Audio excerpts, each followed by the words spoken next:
Welcome back to our part 2 video. In today's video, we'll be using JavaScript to use the functionality and make the buttons work.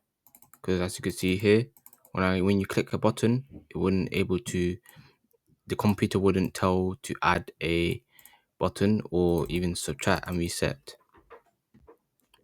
In my previous video, we've been using HTML and CSS to style out the container and button, and as well as the main web page with the ID.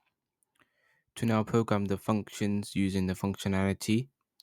So enough talk, let's get right into this video. Everything's now almost complete, but one thing we need to do is get the ID from the HTML into the JavaScript mainframe.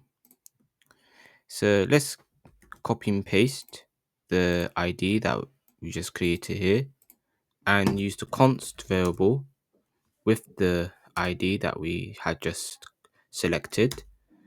Assign it to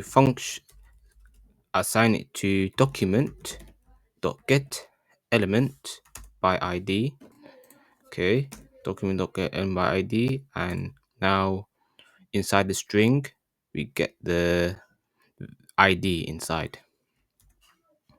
So then let's copy and paste this, do it through 4 times. So we need to include the add, the subtract, and the reset.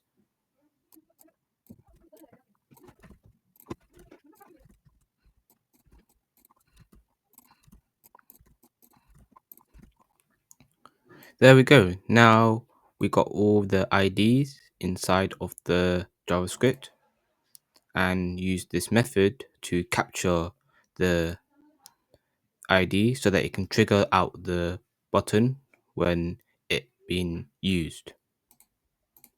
So let's say if I click add, which number will display, and subtract, it will show number that's been subtracted, and I click on the reset and it should show the number being reset back to 0. After that, let's define out the functionality on the buttons. To do this, we then use let count equals to 0, and in here would include the ID on the increase button. So we use increase button. This time we want to increase the button for the add. Increase button dot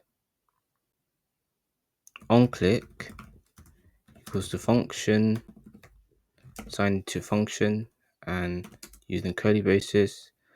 Now we wanted to define out the add button. So in here, if I click add, it doesn't display the number being shown.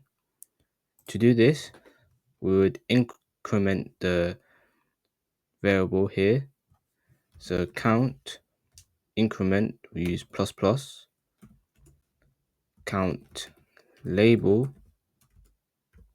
and return back to the text content as the property equals to count. Sign that to back to count. So let's refresh,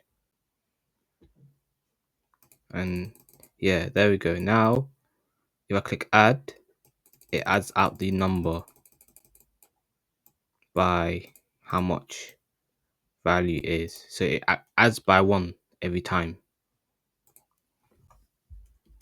Right, so we do this for the same as decrease. So let's copy this and paste and edit it out.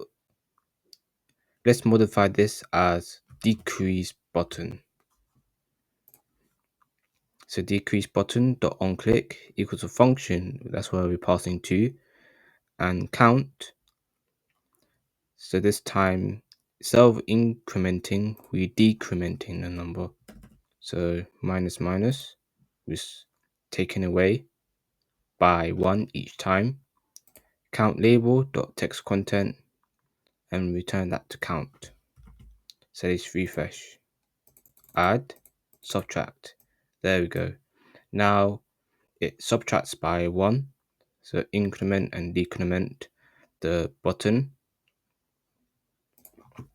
This time we use the reset button this time. So let's create a new one. So we use reset dot on click. That's where we're passing to, and assign that to function brackets and curly braces. And this time, if you want to reset back to the value, which is 0, use count equals to 0, and count label dot text content will return back to count as the variable here.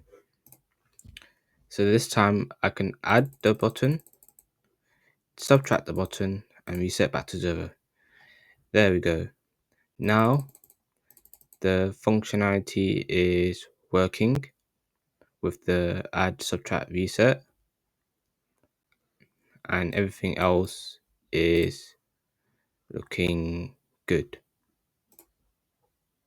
So this is how you create the project on the count function, and we use different methods, the properties on onClick function, how we use to increment and decrement the number and reset back to 0.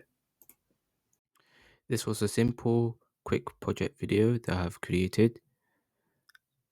Let's create more projects in my upcoming videos for front-end language.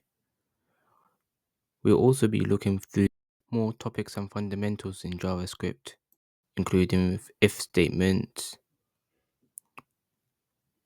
else statements, and many more to come.